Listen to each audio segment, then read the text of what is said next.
This is Dabu 7. We have a Chinese state-run newspaper putting out their position, or what they believe China should do or will do in terms of the escalating tensions on the Korean Peninsula. Now, it's interesting to note here that they say that if North Korea lashes out first, launches weapons at the United States, that they would side with the U.S., that they would sit there and basically be able to do nothing but protect their own interest.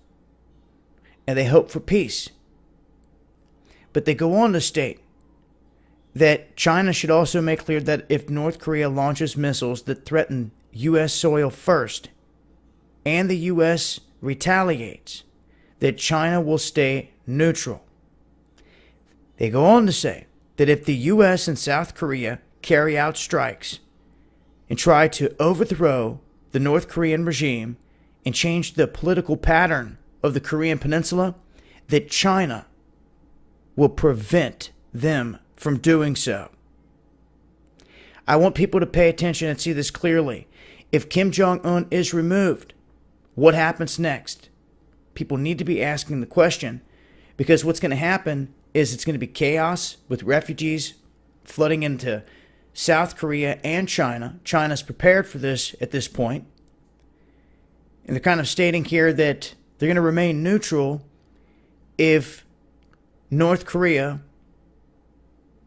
strikes first. Now, let's take another look at this. Say North Korea does strike first, and then we strike them. We topple them. We remove them. The outcome would be no different than if we struck first to remove them. So even if we wait for Kim Jong-un to pop off a shot and the United States then hits them, then what is China going to say? They're going to say the same thing. They're going to say that it's in their interest and that they're not going to allow the United States to come in there and set up a puppet government right up on their border, literally, because North Korea has served as a good buffer between China and U.S. allied troops. So this is a key spot, strategic spot in all of this.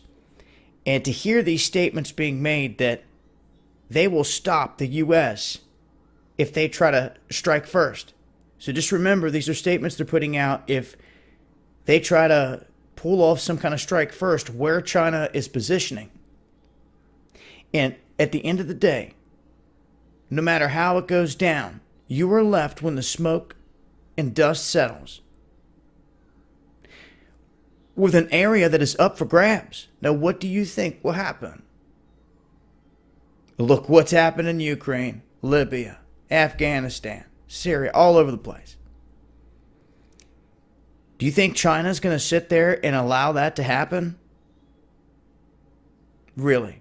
Ask yourself, do you think China is going to allow that to happen? I don't think they will. I think they will storm that border. Because if they don't, they're going to be securing their border to the fullest anyway. Because U.S. troops, allied forces are going to be, basically, if they come in and take over, you know, what's going to happen is if that does fall, they're going to say, oh, they're trying to get the people to hold a vote, and they want China to agree and be a part of it, and Russia and everyone else, and to agree on this vote. And if they have a couple puppets running, really doesn't matter, as long as they can get one in there. And China's not stupid. It doesn't matter. If they don't have control of it and they feel the U.S. does, you can expect all-out proxy war, or war, flat out, right there between U.S. and Chinese troops. There's no other way to cut it. Unless the U.S. tries to send in South Korean troops on the front line, on the ground, first. All that yet to be seen. But the stage is set. And China kind of putting word out where it sits with this. At the end of the day, it doesn't matter. This regime falls. We've got a very tricky situation here, guys. You need to think about it. I'll leave a link. I'll continue to update on this. Tune into Underground World News Live, Friday night, 9 p.m. Eastern, on my other channel, Dabu777. I'll leave a link below. Much love.